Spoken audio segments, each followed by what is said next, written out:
Hello everyone. My name is Alex. So I'm here to welcome you to Growth Hacking number 4. Thank you very much. So tonight the topic is about optimizing conversion. So just a few words about the meetup, how we started. Huh? Oh. Who's presenting? Olga, okay, sorry. So before I start, sorry, Olga is about to talk a few words about Fusion, which is the place which is welcoming us tonight. Okay, thank you. Thank you. I will be very long, no worries. And now you have all the things spoiled, so I hope you don't mind seeing the slides again. So we are Fusion. We are a global innovation platform and catalyst for corporate innovation and startup acceleration. So we're based in Switzerland. And our mission is to supercharge innovation. So we enable world-leading organizations to imagine and build a better future. We have 3 verticals, which are fintech. So in fintech you have ICOs, RegTech, anything that you can relate to financial regulations. Then you have PropTech and Smart City. So it's everything that has to do with innovation cities and how you can improve the lives of people that live here. For example, if you think of a smart refrigerator or smart roads, I don't know if you saw the solar panel roads, that would be included in PropTech. So it's also robotics and drones, and we could go on talking for hours about everything that you can put inside. And then you have LifeTech, so it's everything that has to do with biotech, medtech, braintech, not everything that ends in tech. Genomics as well, so everything that's related to digital health and how you can improve, again, people's lives with technology. So those are quickly our partners. So we're also now supported by the state of Geneva, and we're really trying to move Switzerland to be a key player in innovation all around the world. So you can follow us on those accounts. And I think I even have a laser. Yeah, those accounts. And that's it. So thank you very much for coming, and I hope you enjoyed the evening. Thank you.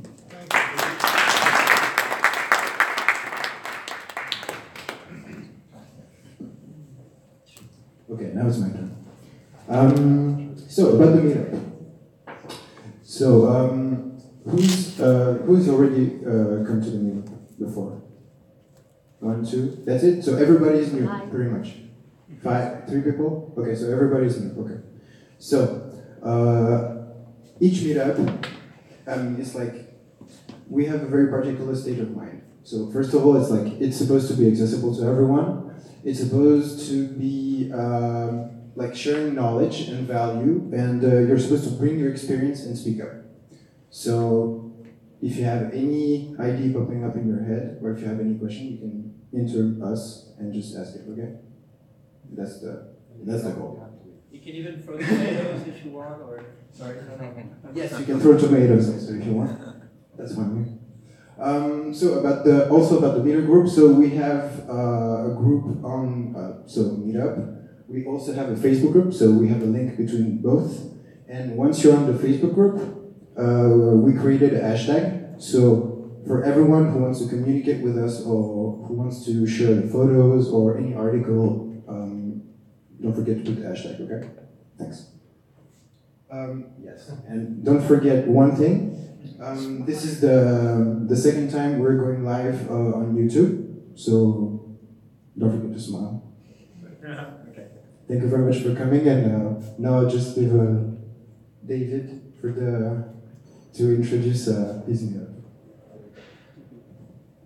Thank you. So today is a special meetup because we are actually co-meetupping between growth hacking and web entrepreneurship. The web entrepreneurship meetup is a more open meetup where we try actually to do a different type of meetup every time we meet. So it has been once a workshop, it has been once a discussion, it has been simply networking in a garden, it has been really different things. And I'd like to continue doing that, trying to see what people are asking, what people are giving us feedback to do different meetup.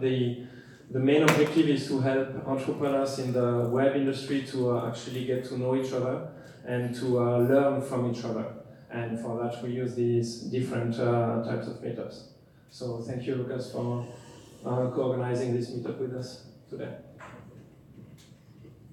Okay.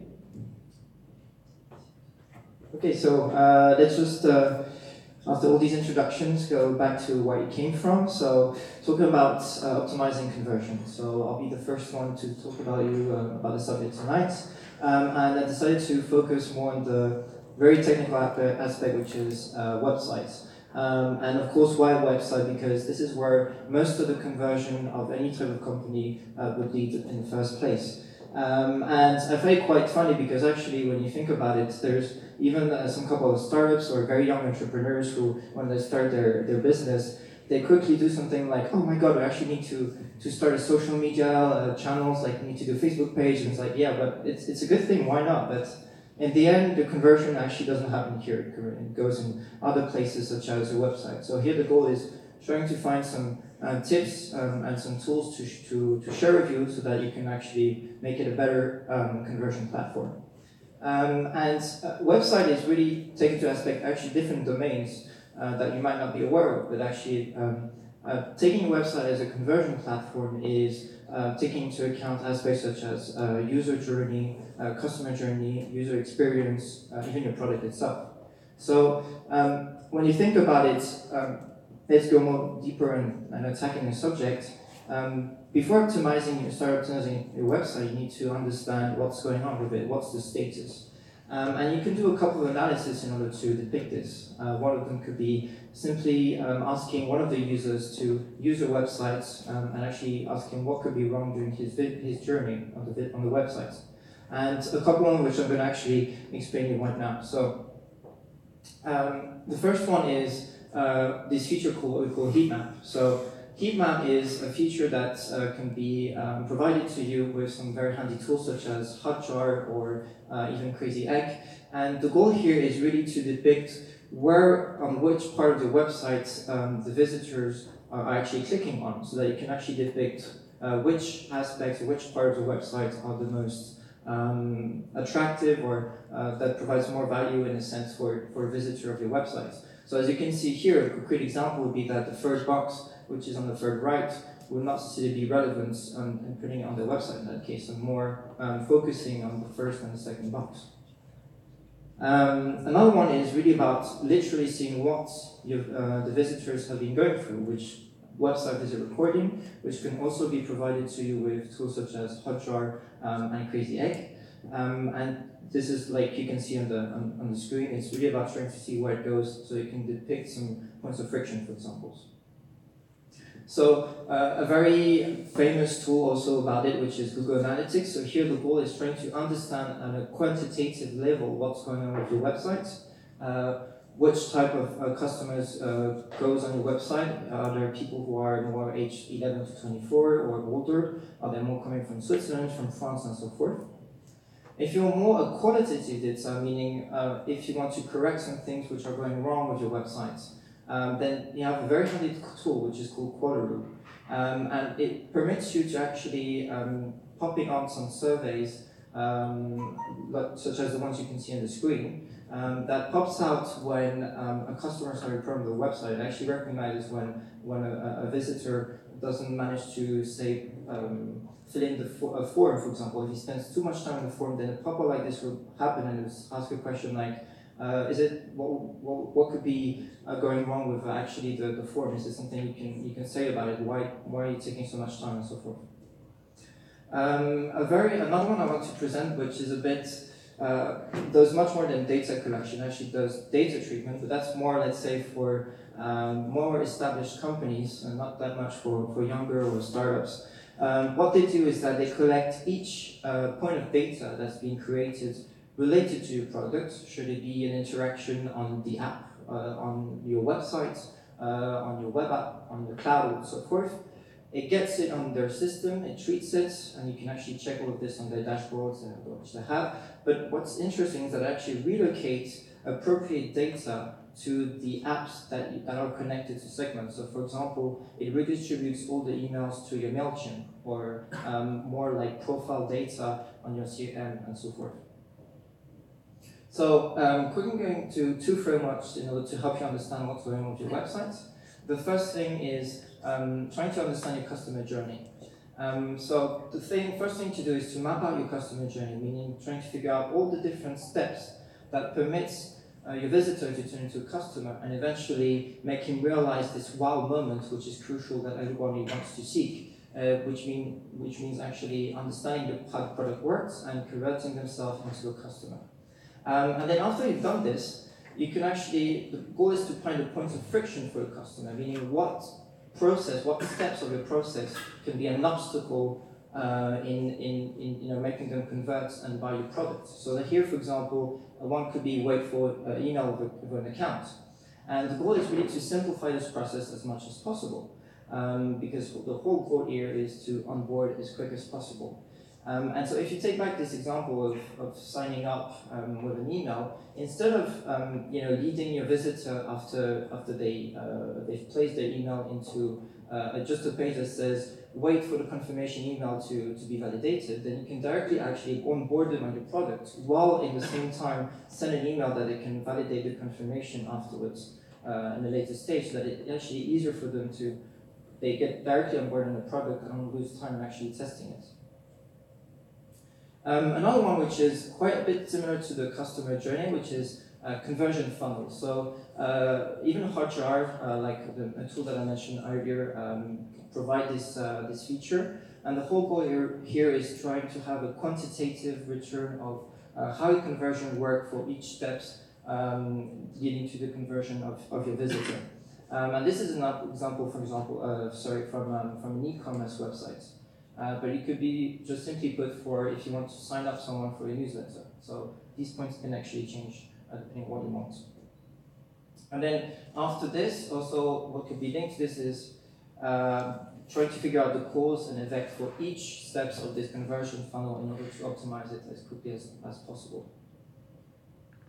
So once you've done all of this, you collected all the data, you understand how your visitor works, and how your potential customer thinks and behave, then you can start testing.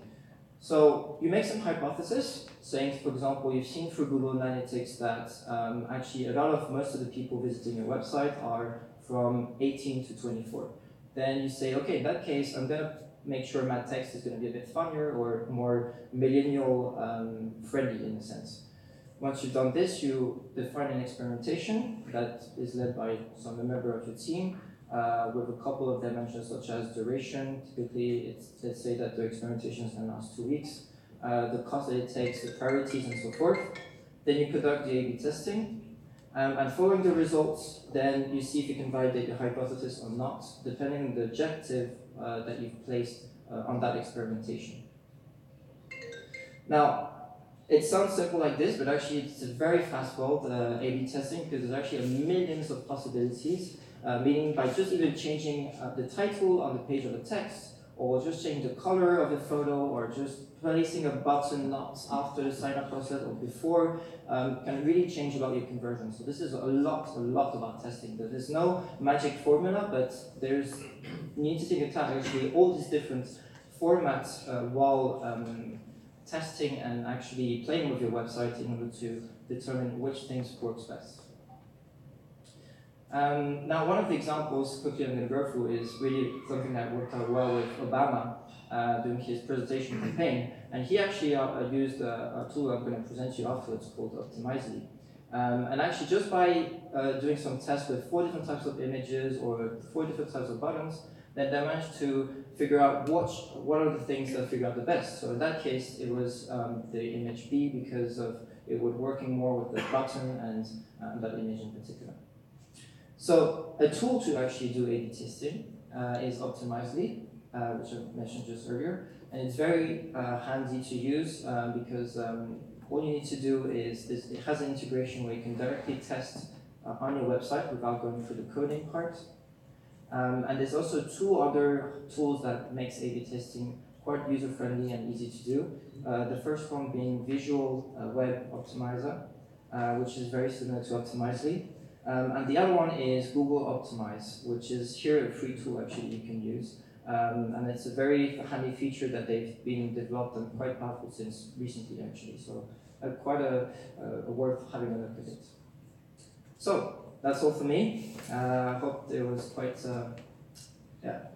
learnful. If you have any questions, I'll be answering them afterwards. And now we're going to pass on to the other guest speaker, which is David Lick.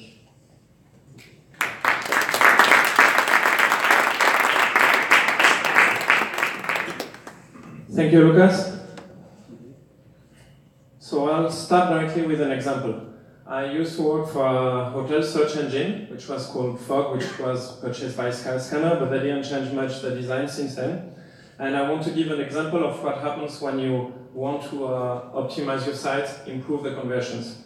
So first you have something quite simple. You acquire a user with a channel like Google AdWords. Then they come on your landing page.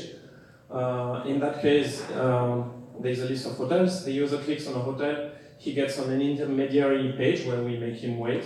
And then he gets on the page of the partner. So when you look at that, you think, okay, it's cool, I can start optimizing. But then you start thinking about what you could optimize. And you think, oh, I could change the color of the button. Somebody told me that when I change the color of the button, I can increase 20%. And then you think, oh, actually, I could also change the text and the number of partners that I put, because somebody else told me I could improve that if I put more partners. And then you think, oh, I could also put more pictures. And then, oh, I could put a bigger map. And that's actually a true story. You don't know how many days we spoke about the size of this map. And then you think about everything on the page.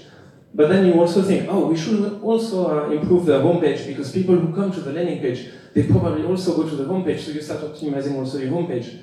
And on your homepage, again, you have the same questions. Should I optimize this button, this other button? And then you start also thinking about all your partners that you need to optimize. And you get to exactly what Lucas said before, millions of different things that you should optimize.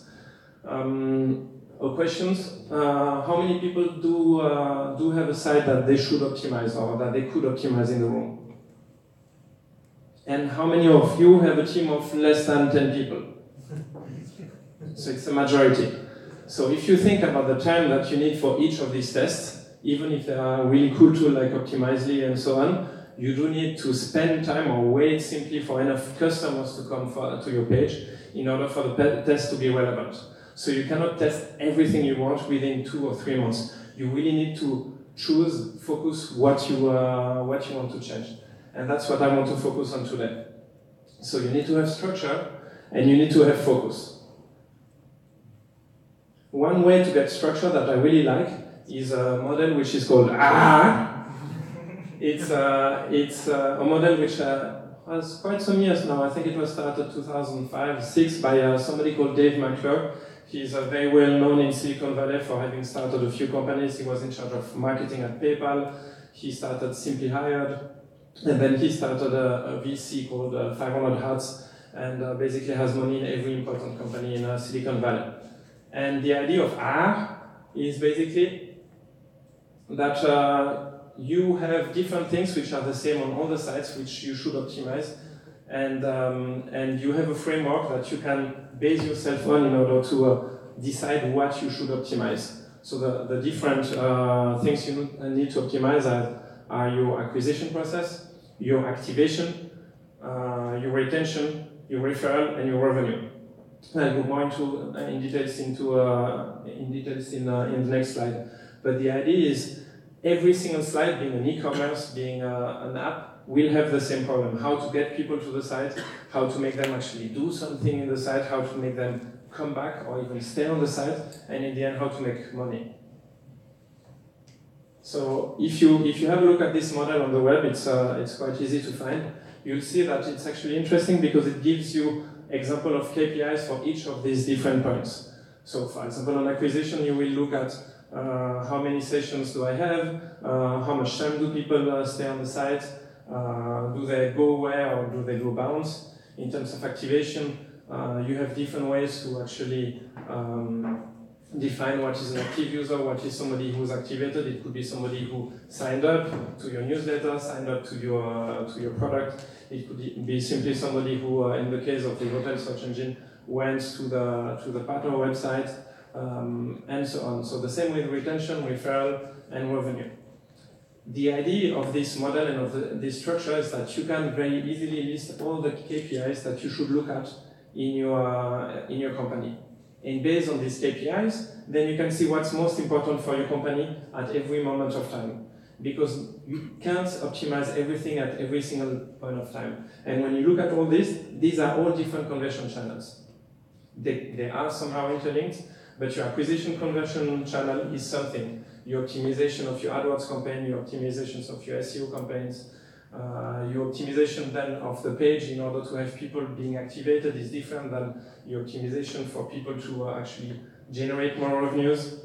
So depending on your company, you'll have to decide what do you want to optimize. If I take a few examples, now I'm consulting at the Olympic Committee, and in that case, the problem is activation. They can get a lot of people on the site, but then people come on the site and don't do much. They have no problem with revenues, no problem with referrals. It's really around activation. One of the last company I was in was Paperly, had no problem also with acquisition, no problem with activation. People were coming very easily to the site. We were able to get users quite cheaply. They came, they actually turned into active users, but the problem we had was revenues. They didn't actually pay for the service. So in that case, all our optimization went into, okay, how can we optimize that? And you have to find, so in your company, what is exactly the problem that you have and that you want to optimize in order to focus and not lose your time on doing everything. So if I go back to the original example of Skyscanner, what we did, so this is a simplified version, is basically we thought, okay, our main problem is revenue, because we were able to actually acquire users quite cheap through AdWords, because of our technology, we were able to do landing pages that nobody else was able to do, like hotel in the south of France with a jacuzzi and view to the lake.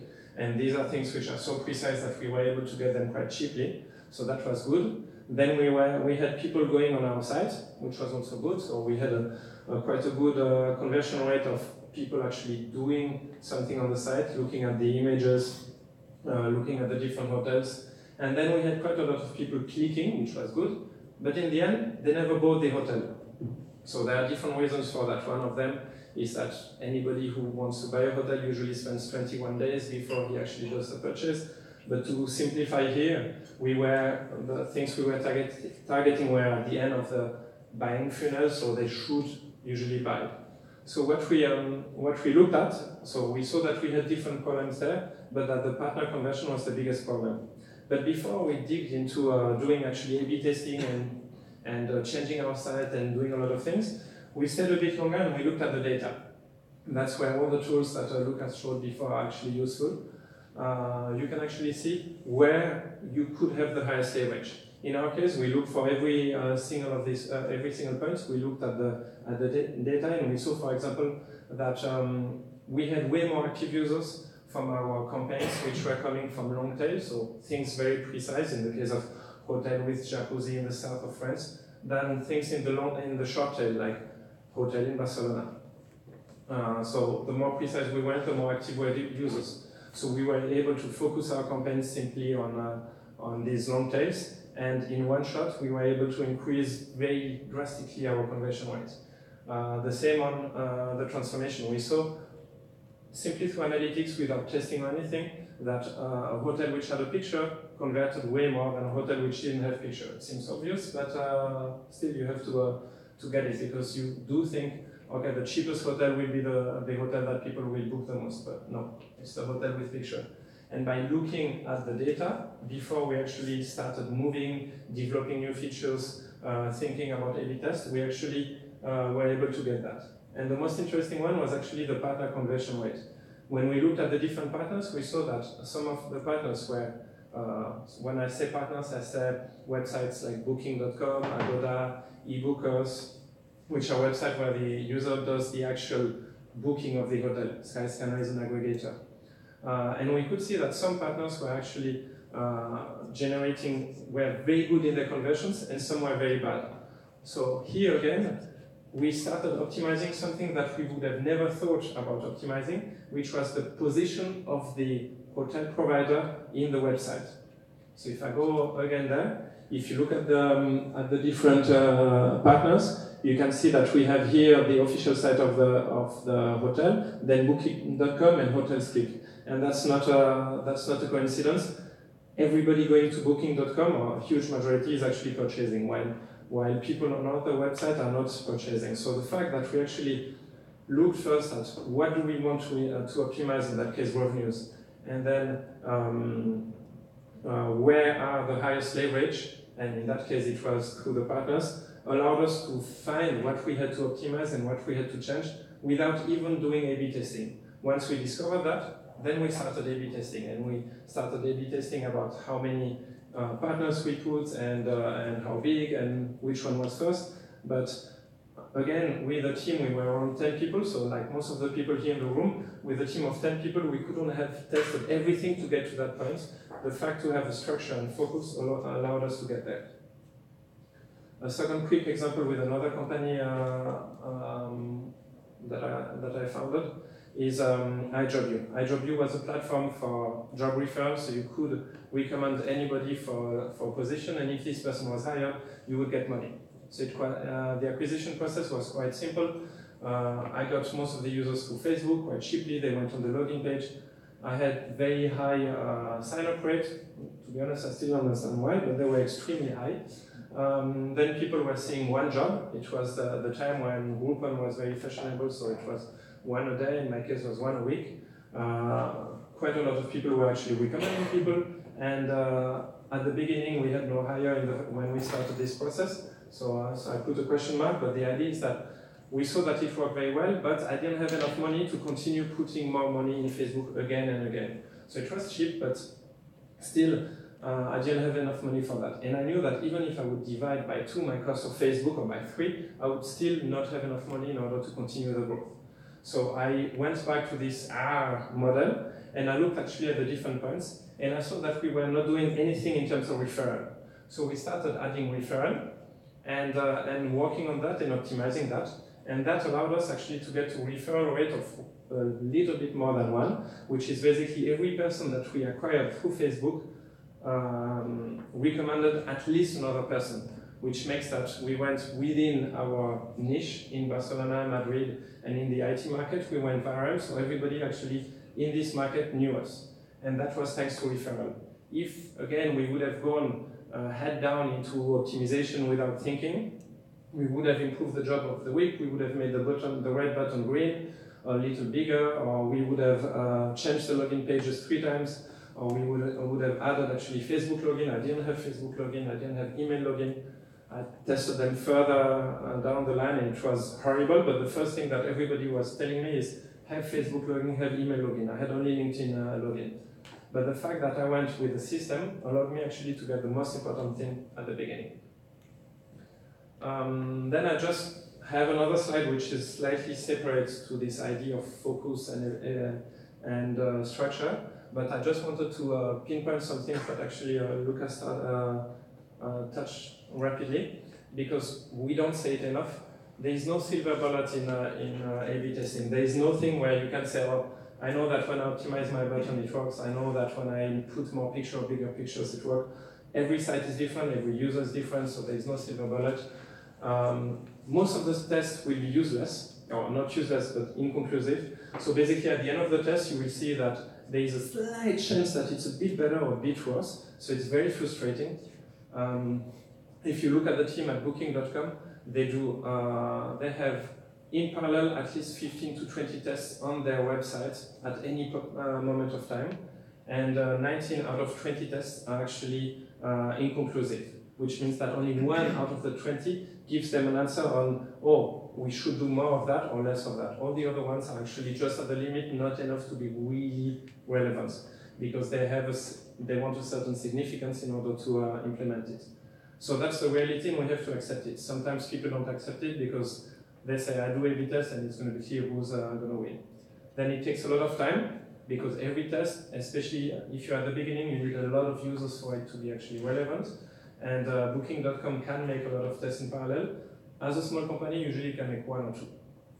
And that goes with the next point, which is there is not enough traffic. Very often, we speak about A/B testing and all that because it's really cool, but you don't have enough users to do that. So you have to accept that sometimes, and that goes against what I've just said until now, but sometimes you have to follow your gut until you get to a certain point where you can actually do conversion optimization and have number in order to improve that.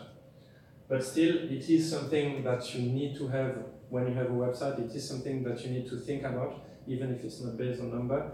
You need to always optimize in order to improve your website. And that's all for me. Unlike Lucas, maybe I prefer having questions now if you have any questions. You prefer having questions now? Yeah, I think so. Okay. Yeah, sure. If anyone has a Peter? Question? My question would be, how did you set the minimum number of participants in a test? And how did you, before the test begins, how did you define the benchmark, and in what percentage of times were you able to reach that benchmark of difference between the two tests, or the A and B versions, or get a minimum number of users? I actually use the recommendation of the tools I'm using. All these tools actually make the complex mathematical calculation of when it is relevant or not. What I try to do is to adapt the traffic in a way that I can put more or less traffic of the same quality and send that to the test. So I start the test with at least hundreds of thousands of visits. Depending on how big the difference is, then I add more traffic or I remove traffic, and then I can leave it during 1 week or 4 weeks. But all the time and relevance is actually calculated by the tool. I know Optimizely and Google Optimizer do it. I haven't tried Website Optimizer, but I imagine they do the same. When calculating your like objective completion and stuff, do you mostly go with like Google Analytics or a tool like this, like event based, or it's a lot of like SQL queries and complex analytics? What did you use to? I personally mostly use Google Analytics. I'm a big fan, and I think that even though you have a lot of things that you can do with SQL and all that, first you need to use fully Google Analytics before you go to other things, but then it will depend on the type of products. I think most of the sites we're speaking about are simple sites, or e-commerce can be done with Google Analytics. When you start going further than Google Analytics, you'll need to have more complex tools. It can be for custom products where you can't have everything Google Analytics. I used to have also, now you can send any type of events to Google Analytics. You couldn't do that before. So I would say start with Google Analytics until you're really good with it before you can go to more complex things. But I've done both in the past. Yes? Sorry, Mathieu. We have a website for B2C and B2B commerce.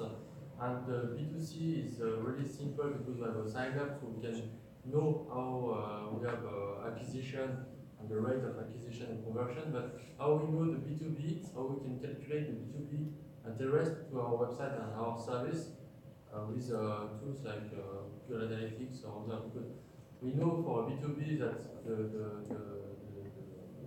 guys can just have a look at the website and just write the name of the company on the doc paper, and that's all. And maybe they can call us later, but we don't know if it's B2B guys and if it's interested. How we can, if we don't do the sign up directly, if we maybe just a face-to-face meeting before or other, how we can calculate the rating of conversion of a B2B user. So when you have a switch from online to offline, it's never going to be perfect, so it's always going to be based on estimations, but you have different ways to do that. You can push actually people to sign up. In order to contact you, they have to contact you through the web page without having a phone number, in which case they will have to go always online. You could have actually another phone number on your website than you have on your business cards, so that you know that if it comes through this phone number, it's different. You could have also a way to have people click to see the phone number. I wouldn't necessarily recommend it, but you could find a way actually where there is a reason for the user to click or actually to sign up or to put his name in order to have the phone number. You could have direct link, depending on the industry. For example, there are Skype links. Some companies like having directly the Skype link or the Messenger link directly in it. So you can find ways to click on it, but it will never be perfect, so you will always lose people. Then you can make it part of your sales process, actually, to ask the question when you speak with the user. Very often they simply say, how did you get to know us? Through the website, so that's another way. But what I've seen very often in B2B is callbacks. Basically, they ask people, give us your name and we'll call you back. Okay. And sometimes they call you back within 3 minutes, which is impressive. Maybe just a second question. Okay. We are thinking about put a chat on the website. Is it really relevant for the conversion or not at all? Today, what's the meaning about that? I'd say it will depend on the company, on the resources. Chat are super useful, but they take a lot of time. Yeah. So I tried it in my last company. It was very useful to help a lot of users, but then as we had a very complex product, having the chat meant that we multiplied by 4 our support, and we were not able to actually, we didn't have the backbone for that, which meant that we were slower for emails and things like that, so we had to stop, although it was very positive. Then you have other products where the chat simply helps you to understand what type of product it is, or answer the simple questions. For this type of things, it's also very useful. But then you have to think that people can come at any time of the day on your site, so you have to see how you manage expectations, because if you have a chat where people actually write their name and they are only called, they have an answer per email one day after, it's actually negative. So if you have a chat, you should be more proactive and be there more often. But in general, the chat, if you have the resources to do that, is useful. But again, you should calculate actually what's the additional value that you're getting through the chat and what's the additional cost. Thank you so much. Yeah, we're gonna have last question. Yeah. Then go ahead. I had a question around tools. Maybe either of you can answer. Do you have any recommendations for funnel building tools? Either templates, maybe WordPress template that exists. I don't know what you use to build online funnels. I have one in mind, but you're the tour guy today. I mean, funding for what? For just for any type of Yeah, application? To build an online sales funnel. I mean, there's all the Russell Brunson. I don't know if you know about him. Yeah. Brunson. And his tool. I was wondering if there are any other tools out there that you might recommend to build funnels quickly and effectively without having to do it all yourself. If it's automatically done. And also getting all the analytics, which is useful at each stage of the sales funnel. Yeah, if it's related to sell, then yeah, there's a couple of them. There's if you want to couple it to Gmail, there's Stripe, STREAK, which couples it directly on the Gmail, so you can actually do some sales directly from the mailbox.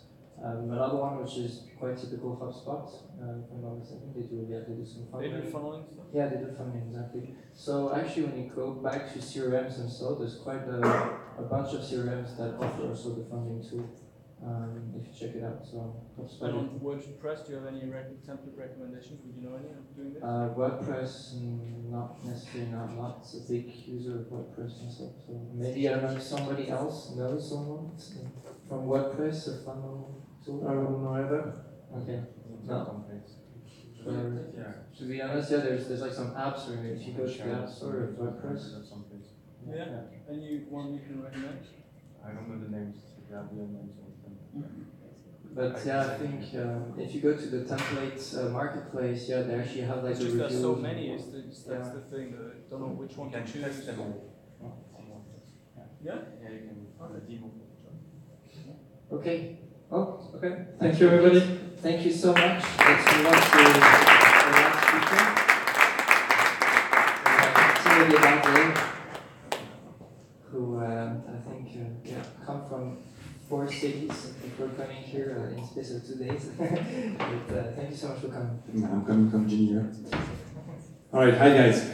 I'm actually going to talk to you about something very different from what you've heard so far in terms of conversion.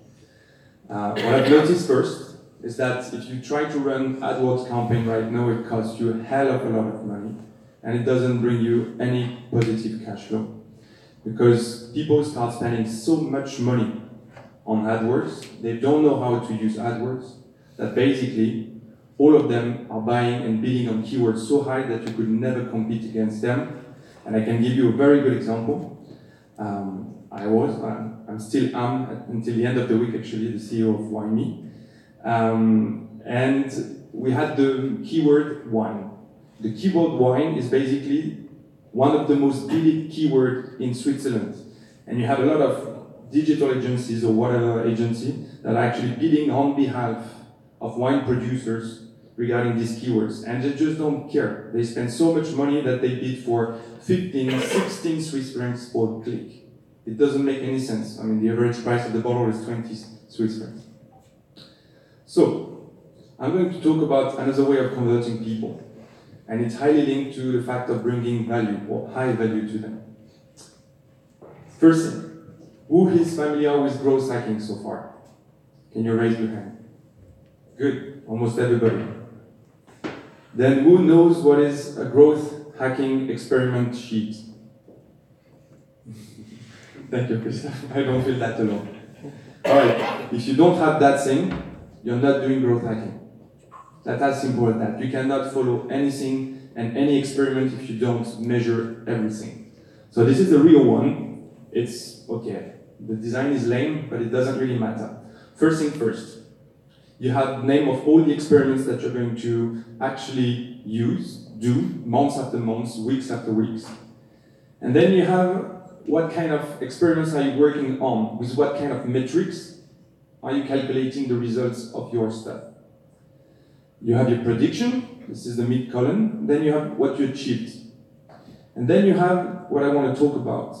You have these 4 columns, and those 4 columns are actually linked to the column number 2, the second one, this is priority. So how do you prioritize what you're doing when you're doing an experiment? Don't worry about taking pictures, I just posted it on the Facebook group of the Growth Hacking Switzerland community. So you can get it and download it straight as an Excel empty template. Sorry, I won't give you all my experiments. So basically, the 4 columns have a rank from 1, not 0, from 1 to 3. 1 means it's actually something that doesn't cost anything, if I'm talking the simplicity. If it's 1, it's very, very fast. Sorry, it's very, very slow to run. If it's 3, it's very, very fast to run. Then you have the potential impact, and then you have the probability that your guts are telling you about the success. And you basically multiply all those 4 elements, and you get your priority. So next time your boss, or your mind, if you're your own boss, is actually telling you, okay, how do you prioritize things? That's how it works. And this is pretty scientific because it will enable you to go one after another. After you've basically filled the column achieved, you can move to the next experiment. David was talking about the fact that with a low level of users, it can take quite some time, or anyway, you cannot do 2 experiments at once, otherwise you're going to bias the results. So that's the gift of the day. Why did you do the 18 before the 36 then? Why did I do 18? Because I moved and removed some of the columns to show you the file actually. So it's not ranked by the priority, but it was ranked actually by the date of the start of the experiments. But I just removed those columns for you tonight. Then I'm going to talk quickly about WineMe, and then we'll move to my new startup, which is called The Digital Agency. I was actually trying to get people having a wine subscription about wine, which is 3 bottles selected by a team of sommelier and delivered at your place every month. And I could not bid on the keyword wine, just explain why, but also because I was targeting beginners, and beginners don't Google for the word wine. So I had to find another way of reaching and targeting them. Those people were mainly women by the age of 30 to 45, quite premium. So I found another way of growing, which was events. Very human, very old school related, but it was very interesting. First, it was a cash positive acquisition channel, which for a startup is like gold, because most of the time you spend money to acquire your customers.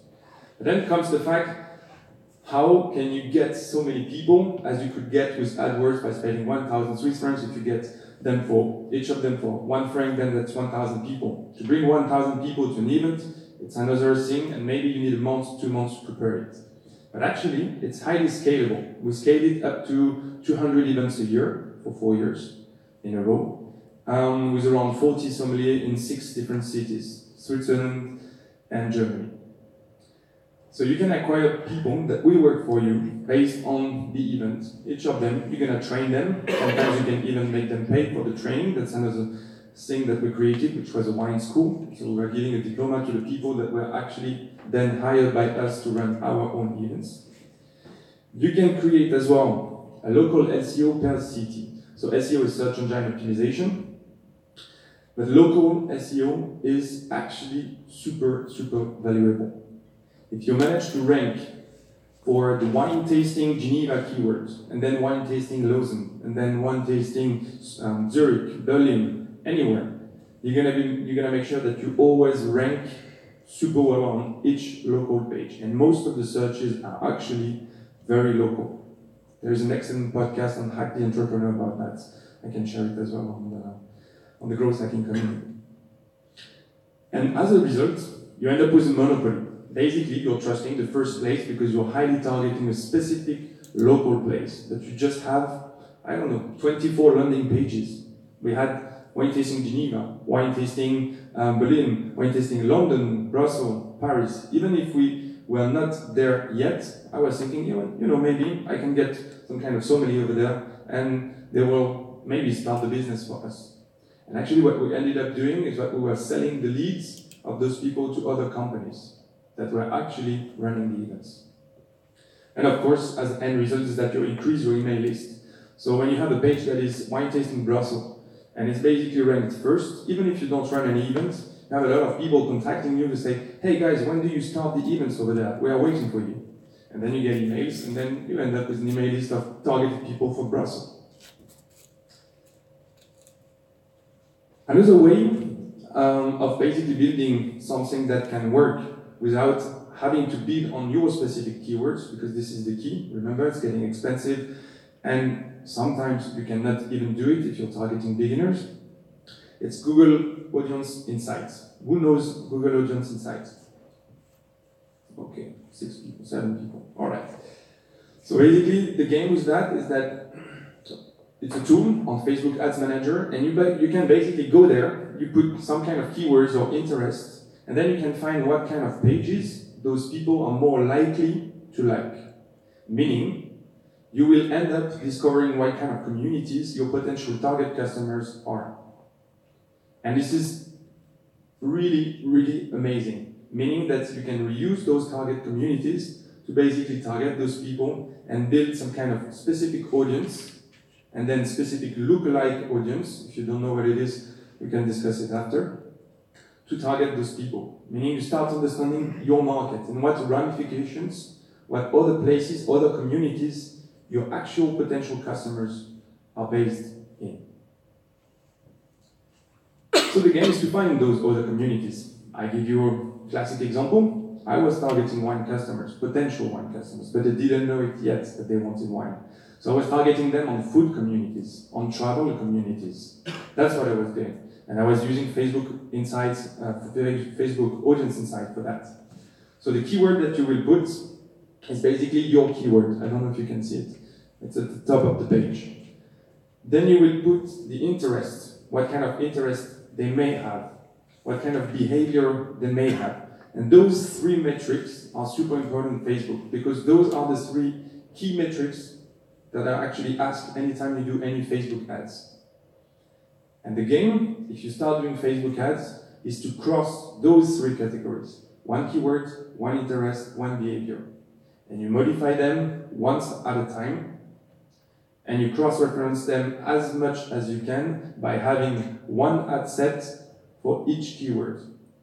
1 ad set, and you move the interest. 1 ad set, and you move the behavior. But for each ad set, it's always a mix of those 3 key type of layers. So you layer the things, you invest, I don't know, 5-6 francs a day, basically, and then you end up at the end of the week with around a reach of 1,000, 1,500 people basically. And you can move to the next layer. And that's how you start targeting. At first you test your guts, like David said, and at the end you can actually make something quite scientific. So that's it for the Facebook side. I will take the questions about this later, don't worry. Consulting leads, acquisition on Facebook. So, now it's my new business. It's called Z Digital Agency. Basically, it's a network of 40 CEOs of companies, and we are helping other companies to grow. Okay, we are doing this with people we would like to work with, and with companies we would like to work with. And you'll see why and how we do that. Because the business model that we set up is a donation-based business model. First thing first. Everybody can read that. It's not too small. It's fine. So we created something. This is basically what we do for our own business to get consulting leads. And there is one person in the room, Lucille, that can actually testify about this, because she went through that exact same process. So we are using, on one side, the SEO in the groups, whether on LinkedIn, on Facebook, and on the right part, which I'm going to talk more about tonight, Facebook ads and LinkedIn ads. And on those ads, we are basically pledging that we will give you a free analysis of your business, which is completely true. And to do and to run a free analysis of your business, we will need one phone call with you, around 45 minutes, an hour, and then we will definitely do this analysis, which takes me around, let's say, 3 hours. So that's 4 hours of my time, or any other person in my network, that I'm giving to you. Okay? I start by giving. That's how it works in business. And then, the people end up actually having to, I'll go back up. They end up on the Facebook ad. They click because they're interested in having some help for the business. They see, oh, there is a page, I can get a free analysis. Then they move to the questionnaire where they have actually 4 questions to answer. Then they end up on setting up a call with me or anybody else in the 40 people and entrepreneurs network. Then we do the analysis with them, and then if they want to implement what we recommended to them, actually they can do it, and then we sign a new client and we start the audit and everything to build and grow their company. But the thing is that here you have several steps. So we are talking about conversion funnel today. This is a proper conversion funnel. This is a 2 steps conversion funnel. You bring people, you give them something, you get their email, you bring them more value, you onboard them, and then you sign them. This is a B2B model, all right? But I'll show you at the end a B2C model as well, which is a 3 steps conversion loop. Here the point is that at every single step, I'm not losing any customer. So I create my audience in Facebook ads. I get them to the page of free analysis. They said yes. I paid around 1.5 Swiss francs per click. Okay? They just leave that page. They don't want to get this free analysis. But anyway, thanks to the Facebook pixel, I'm actually bringing them to a second audience that I will create. And I can retarget specifically to this Facebook audience. Or, so this is the no part. Or they move to the next page, which is filling up the questionnaire. Around 25% of those people are actually moving to the questionnaire. And then they move to the call. 50% of those 25% are actually moving to the call. And so on, and so on. And after the call, we have around, and after the analysis, we have around 50% of conversion rate into clients. But at every single step, whether they do an action or not, I already planned the next move or the next retargeting. This is very important, because you cannot allow yourself to lose 1.5 Swiss francs for every person that clicked and then never did anything with you. It's not possible. Otherwise you end up like those wine brands that are actually spending 16 or 15 Swiss francs to get you to click to their wine ad. So this is how the funnel works. They click on the ad, they end up on this page. You've seen this page, right? Yeah. And on this page, basically there is 3 steps. We explain them clearly how it works, what we do, who we are. There is more on the page as well. But what the thing that they have to take is to take the questionnaire. That's the only thing we want them to do. We can discuss about why I didn't put the button in the middle so big that nobody could avoid it, but actually we tested specific elements, and this is the best place for that button, which was completely contrary to my guess. They click on this button, they end up on a page, alright, start telling us about your business, and that's where they have the form with the 4 questions. Alright? Super simple, super slick. We just want to move them step by step to the funnel, and remember, what we want to do is to offer them something as a gift, part of our time, to make sure that they get value before we move to the next step. I'm not retargeting them yet. I'm not sending them an email drip yet. But at least I have captured one way or another their identity, and I have moved them along my funnel. And this is the result. So this is a campaign that I run when Lucas told me that I would speak today. I actually ran it for a little bit less than 15 days, beginning of the year. This is the ad set name on Facebook. This is a pure Facebook extract, the first line. The result is that I had 7,000 impressions, meaning I reached out to 2,500 people. Out of those 2,500 people, 84 of them clicked on the links, which means CTR, click-through rate, of 3.3%. The thing is that out of those 84 people that went on this page that you've seen here, actually 16 people filled out the questionnaire. Okay. The total cost for me was 121 Swiss francs. But the thing is that the cost per acquisition, the cost per click, sorry, was 1.4 for me. The cost per acquisition, so CPA, was therefore 20 Swiss francs. And remember, in my funnel, I had first to do the analysis with them, meaning spending 4 hours with basically 16 people. And 50% of them signed for consulting gigs with me for the next X months. So that means I got a cost per lead of 50 Swiss francs. I'm very honest and transparent with you on this, right? The cost of acquisition around 50 francs, and the average turnover per client was 3,500. Actually, it's much more than this right now. But this is very interesting. I secure more than, 40K with 121 cost of advertising. This is how the funnel works. Of course, I spent 4 times 16 hours with all of them, but I provided value, I moved them along the funnel, and this is how it works. Now I'm going to talk about quickly B2C elements. So B2C elements is basically the same mechanism. You move them through Facebook ads, you engage them. There is a difference between having them on the landing page and engaging them. Here, this is the thing that I did for a kitesurf shop that I'm actually helping right now. And I built a funnel.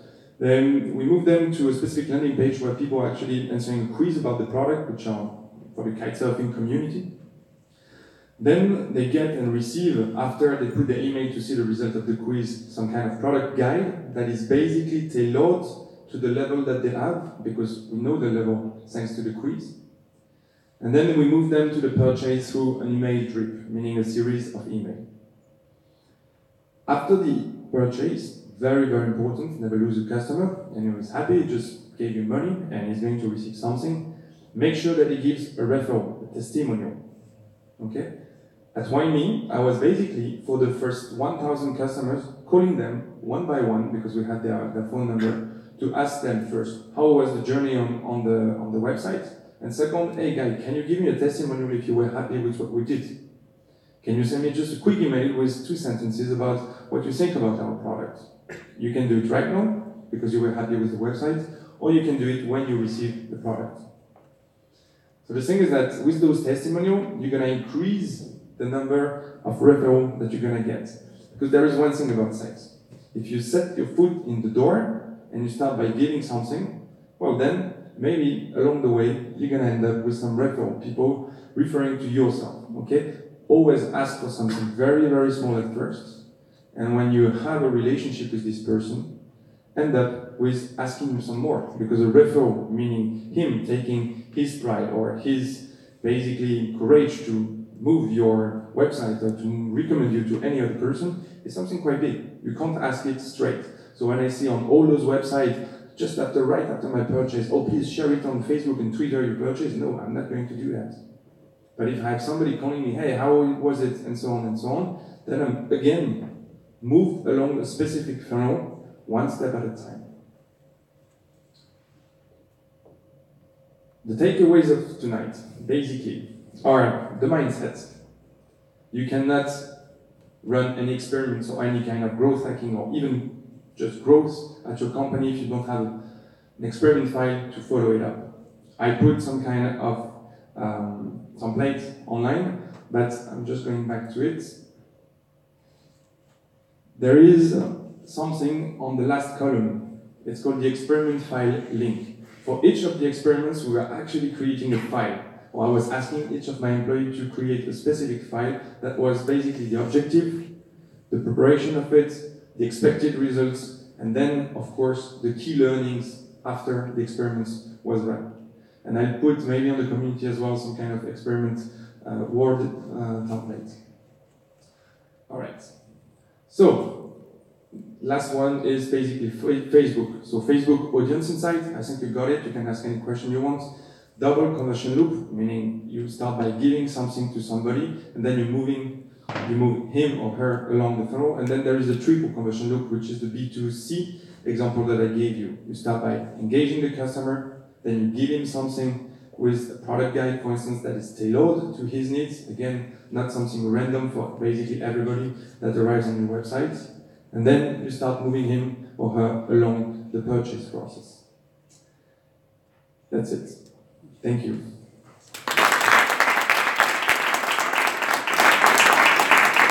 Thanks a lot, Tim. Do you prefer to do the questions like David? Or do you, Yeah. Yeah, is that good? Okay, perfect. Yeah. Yeah, I was. I mean, you have a parcours this for me reminds me of Gary Vaynerchuk a bit. I don't know if you know him. He did wine and then did also his digital agency.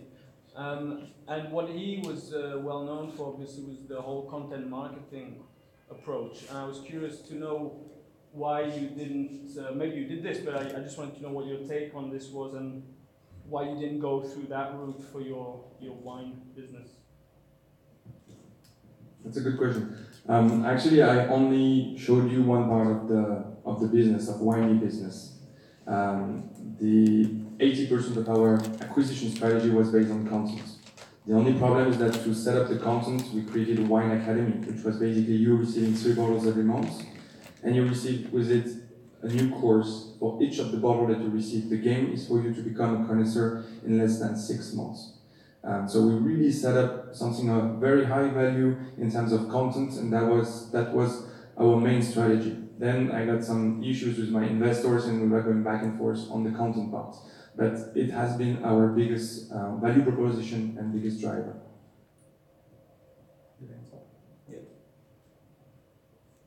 Question from me, you mentioned that basically the event acquisition channel sort of paid for itself. It was a profitable sort of side business. Did you ever think of focusing only on that instead of this highly competitive sort of wine ordering business? Yeah, we thought about it. The thing is that we started an online e-commerce at first, with a specific vision, specific competencies in the team.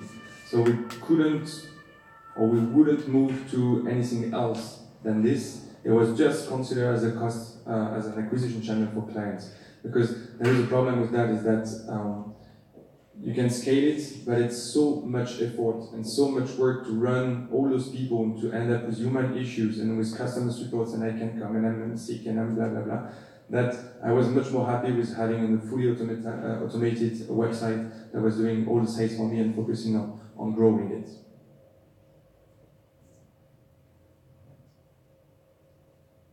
I have another question, if you don't mind. I didn't really understand the keyword rotation that you were talking about for the Facebook. I don't know if you mind just... this one. Yeah, because you said you could spend 5 francs, you rotate just one of the dimensions for each week, so you have like the keyword, you have, I don't know, 5, and you rotate just the keyword. And I didn't quite understand because the problem obviously with all this is it's going to cost a fair amount of money if you want enough audience to be able to have statistically relevant data. So you mentioned something like you spent 5 francs a week, and that's just where I kind of didn't quite understand then what you were doing here. Yeah. Well, that would have actually called for another slide. That was basically how do you create a Facebook ads. Every time you create a Facebook ad, it's asking for your targeting, and you can put up to 3 layers and really use those layers. It means one thing, you put the keywords or the interest that you want for that person, and then you click on advanced, or I think it's more, and then you can exclude other keywords or other interests, or you can add, making it exclusive addition of a new interest, of a new keyword, or a new behavior. And the point for you is to have 3 exclusive elements to really layer and properly target each customer. And along the week, you're going to create one ad set with those 3 elements. And then the next week, you're going to move one of the elements for this ad set. And the next week, you're going to move a second one, and so on and so on. Then, of course, because it's the beauty of Facebook, you can do them all in parallel. But that means for each ad set, you will spend basically at least minimum 5 Swiss francs for each ad set a day. All right? So if you have 20 Swiss francs a day, for instance, you can run up to 4 ad sets, meaning you can have 4 variations of those 3 criteria. Was it clear? Yep. Yeah. Okay. Then I have a last thing. I just wanted to rebound on the question with the chat actually of on the website. Just to give you my personal impression. On one year we had a chat for 4 years. Actually, we started lately. And this chat was actually run by myself the entire time. I was the guy on the keyboard answering in French, in English, in German to each of my customers. I had a team of 15 people. They could have done it for me. They were taking care of the entire customer support. But the thing that I learned with this is the patterns of user behavior on my website. And this was invaluable. It was amazing to understand where are people actually blocked, what kind of questions are they constantly asking you, and how you can improve very rapidly your website. Meaning, actually, the iterations of the website were quite faster thanks to the knowledge that we got. It's kind of the heat map that Lucas showed at first, but live, and you can ask questions to those people. And building a relationship again with a human-to-human thing is really something very valuable. So for 4 years, I was the guy answering the CEO on the chat in 7 countries, basically. But if you're not on the chat should be off, meaning nobody can see it even on the page. I used a system called UserLike, which was kind of free or not that expensive. Thank you, then. Just one more.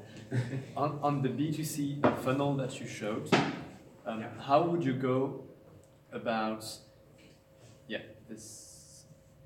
So you talk about like the kitesurf thing, and I understand it's great to have a quiz that basically knows where you stand segment-wise.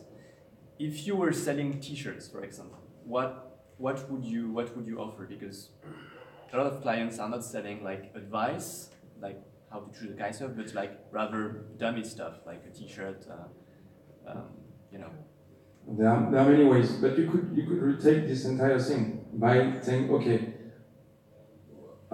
you end up on a shop, T-shirt shop. You have maybe, I don't know, 2,000 different shirts. What's your style? First question. What kind of, are you more like minimalistic? Are you more colored version? And so on and so on. And maybe with 4 questions, you have engaged already the person, so you won't leave your website anytime soon. And you will end up with actually showing him the exact things that he wants. You know, all those e-commerce websites, they have filters on the left side. But basically, if this is the most important thing and you want people to search on your website, maybe you should drive them through questions directly on the landing page, above the fold, before they start scrolling down, and to guide them through something. By guiding them, you provide value, but you get as well some very important data for your next type of clients. And again, by If they want to see the results of something, or if you engage them, there is always a way to ask to them for their email, for instance, or any kind of anything. And the last thing is that I'm always retargeting people, meaning if you have engaged the person after 4 questions and he leaves the website after, well, then you know that this person actually interacted with 4 different questions on your website already, and you're going to put him on a specific retargeting audience. And that way, you can actually direct a very specific ads to that particular person. And if you're very good at coding, you can even put him in the right audience with the right type of t-shirts, depending on the kind of questions that he answered already. So you do a selection of product and you show it to him automatically and programmatically. Okay, I think we're done here. Thank you so much, Tim.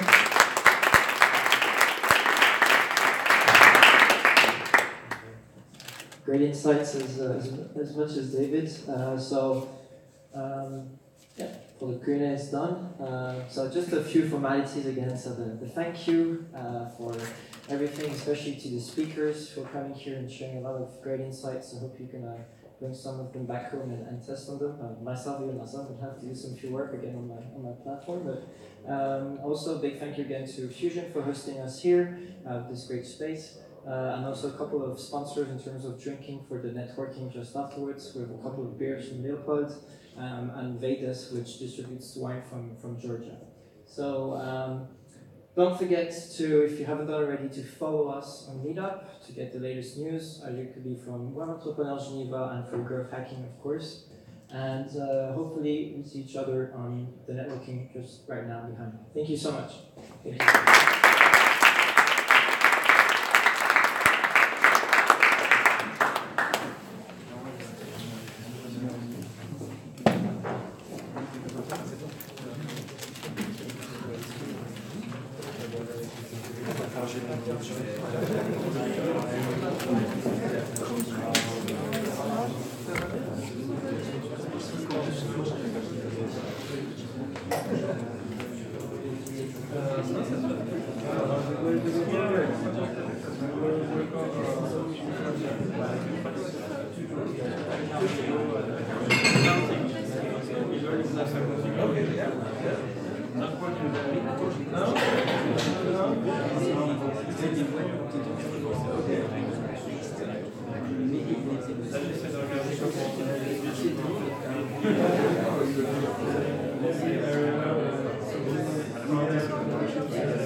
Bye bye YouTube.